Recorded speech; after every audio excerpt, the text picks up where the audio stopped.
Hey folks, last time you saw me, I installed this seat. This morning, I went ahead and water checked my ceiling, making sure my Maxxair fan is actually working and there's no holes, and then checking the spot eye epoxy because I did have a leak in my roof. And right now what I'm gonna do is I'm gonna wire up my Maxxair fan with this 12-volt cable and send the electric flow through my Bluetti. Once I'm finished with wiring my Maxxair fan, I'm gonna go through my floor and seal up any holes. I think there's roughly like 13 holes on my floor, and you'll see what I use for that. As usual, the only saving grace in this heat is going to be my Bluetti. So while I'm wiring up one fan, I'm going to be powering my oscillating floor fan. The only thing electrical I've ever wired was some puck LED lights. This shouldn't be too different from that. This is going to be a temporary solution. Eventually, I'm going to wire this to hopefully a different power unit. But while we're doing the build, I'd like to get some airflow in here because it is brutal.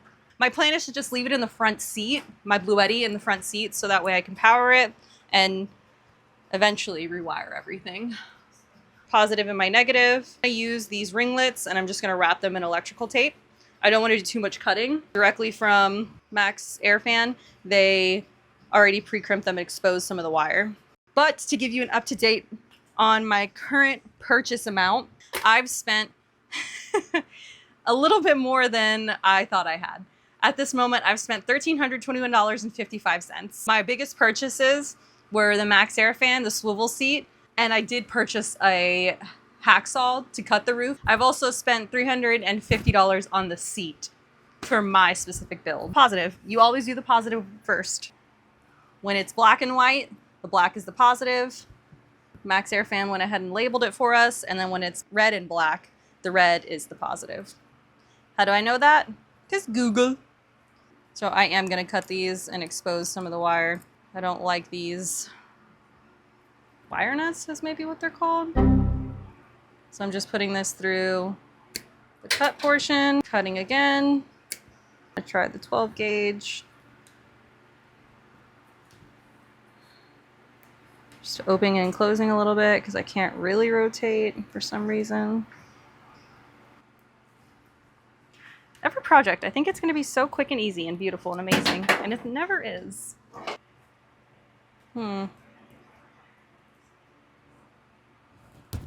There we go. Twist them, make them cute. Do the same thing here. I have wire nuts, so I'm gonna go get those. Just trying not to do wire nuts and just use what it came as, but I clearly need wire nuts. Let's get her done. I've taken long enough. All right, share black with red for positives. I'm gonna piece them together, kind of intertwine them just a little bit, black and red. Always do the positive terminal first. At least that's what Google says. This is what the inside of a wire nut looks like. I'm gonna put that directly in there and start twisting. I'll twist till I feel like it doesn't really move anymore. Then we've got our white and our black. I'm gonna twist them together. They need to be best friends. I'm gonna put them in this hole. Make them toit like a toiga. Black electrical tape to hold the ends temporarily.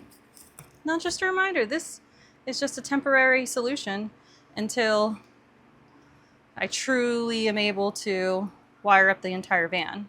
I'm just gonna make sure that the power is actually powering. Okay, powering on the DC. Green here and green here. And I heard it turn on. I heard the motors turn on. And we're pulling 12 watts at startup, 9 watts, 14, 5. Just switched the in-out mode. Oh, and then I switched it again. Okay, so now I'm just learning how to use it. Let's do, oh, it's doing it. It's supposedly pulling air in. Oh yeah. This is the remote that it came with. I bought the deluxe black. Oh my God. This is amazing. I'm like really over the moon right now. Every time I am able to accomplish like one single thing in this van build, I'm just so elated. And I just know I'm closer to my end goal, which makes me super excited. Ooh, okay. It says that the room temperature is 100, ouch, 118. Oh, that hurt. 118 degrees. If that gives you guys any insight what I've been dealing with. Okay, so it says that it's on. It says that it's open. The temp is set to 77. Increase the speed to 100%. Oh, yeah. Oh, yeah. At max, it's pulling 32 watts. Holy cow. That's a lot more wattage than I thought it was gonna pull. But the good news is I could run this for 6.9 hours. At 93%, I could run this fan at this speed for 6.9 hours. That's pretty incredible. Already cooled down 2 degrees since I've had it on. That's crazy. Oh my God, this is gonna improve the situation so much in here. Oh my God, wonderful.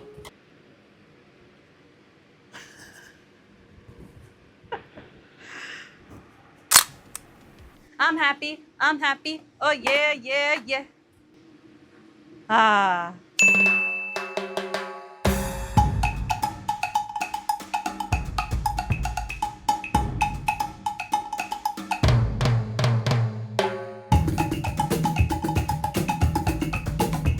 I'm gonna sit in my kid's seat and see how it feels. I mean, there's definitely airflow now. I think I might get a mobile AC, so that way I don't have to install one in the roof. Because I don't know if this is gonna be enough, especially in Florida. Sick.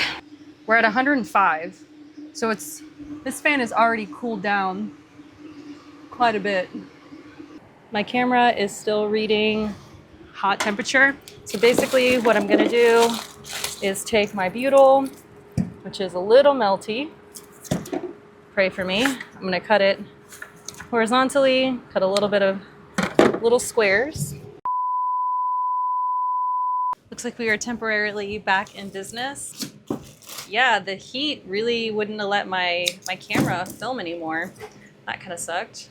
So the goal is just to give the epoxy something to kind of sit on top of, so that way it doesn't just fall through the hole. Is pisse lemon squisse? Is this the proper way to do this? Not necessarily. There's 1,000,001 products out there. This is just the way I'm choosing to do this. Now this bad boy is my main concern.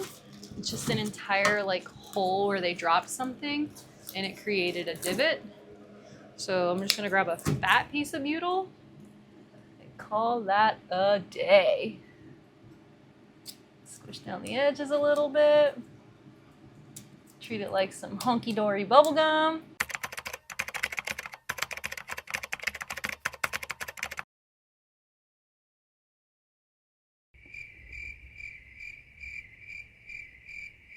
I don't know what hunky-dory means, but that's what I chose to say.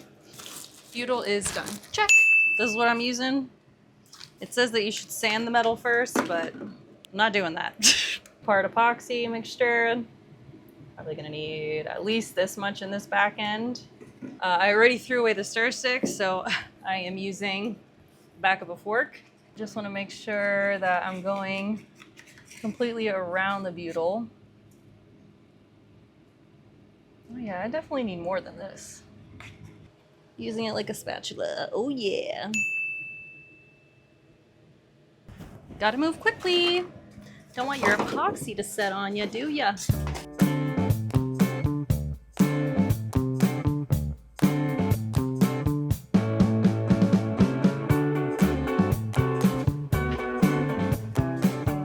I did it.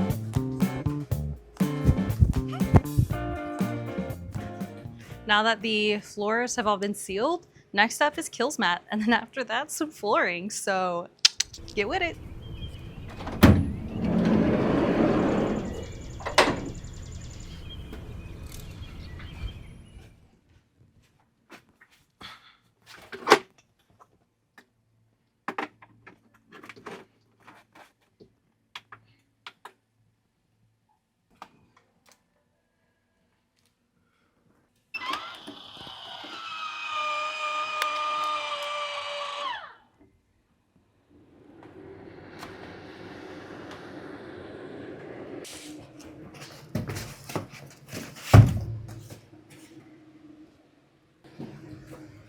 Rumor has it you're only supposed to put Kilmat on 25% of the area you want to sound dampen.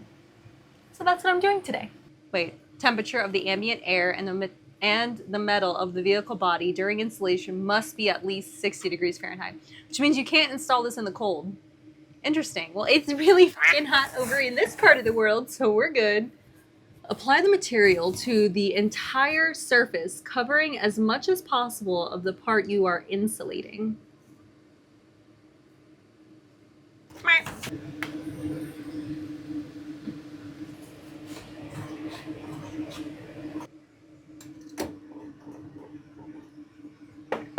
Should I have tried a curved surface for my first attempt? Maybe not.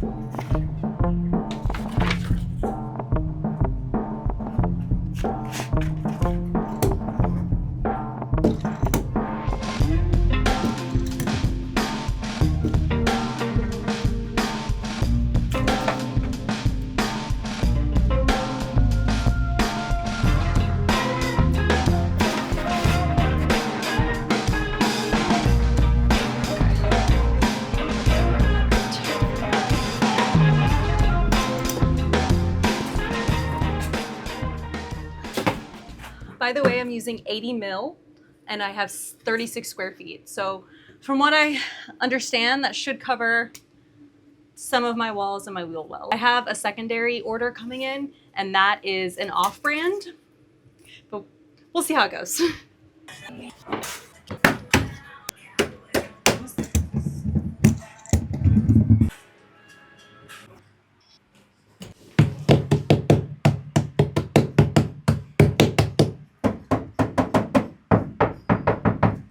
So I know for a fact I don't have a lot of Kilmat left. What I do want to do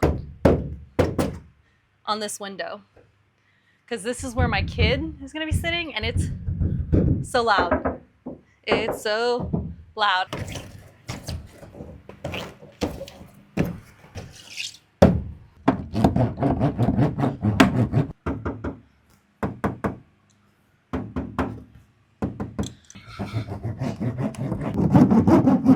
Hello?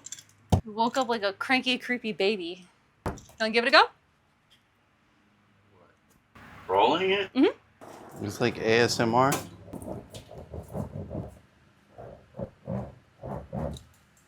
You pushed hard? Yeah, a little bit.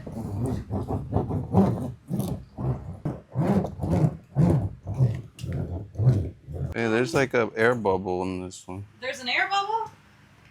Air bubbles, you just stab them. Really? Yeah.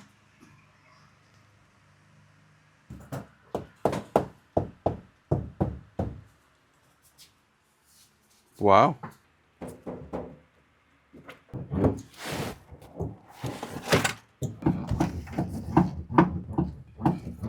So this is where I've got it so far. My kiddo sits here, so I put the most throughout this area. The husband decided to make a debut and help roll some stuff out. Would you like to properly introduce yourself? I'm my husband. Okay, guys, get ready to go. One on Copy. one. His name is my husband, not your husband. So I think I'm gonna put a couple pieces of Kilmat in the door here. I don't know if I'm gonna put any here. I know I'm gonna put some in the back doors. And I might put whatever's left over here, but I want to take it on a test drive around the block before I permanently decide the other places I'm going to put it on. Let's go for a ride around the block. Hopefully quieter. Getting out of my driveway is usually pretty loud.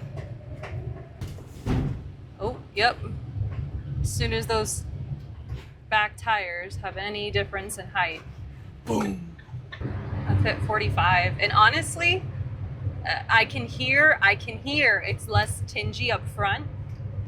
So that is cool.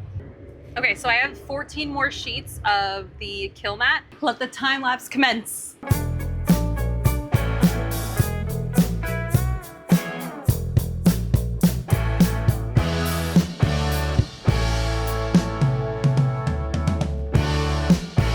Roof is done.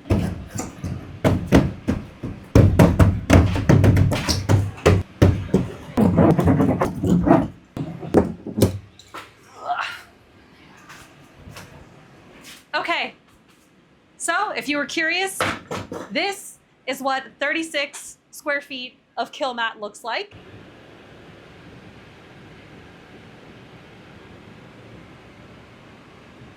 Do I think that it is enough to sound deaden your vehicle? I think you could probably use 50 square feet. Last time we checked in, I was saying how I was waiting on an off-brand Kilmat to come in, or sound deadener, and I got impatient because it was going to be 2 weeks. So this was overnighted, and we are going to put it in every nook and cranny until I run out. Wear gloves if you're actually cutting it. My hands are beat up pretty bad today.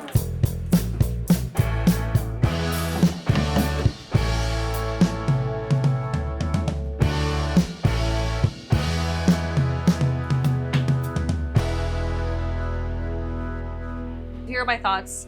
If I have a 2021 ProMaster 2500 159 wheelbase high roof and I've used roughly 50 square feet, I ordered a total of 62. I think you can get away with 50 unless if you want to do a similar layout of Kilmat. Thanks for sticking around and watching this week's episode. If you enjoyed anything, please comment, like, subscribe. I would greatly appreciate it.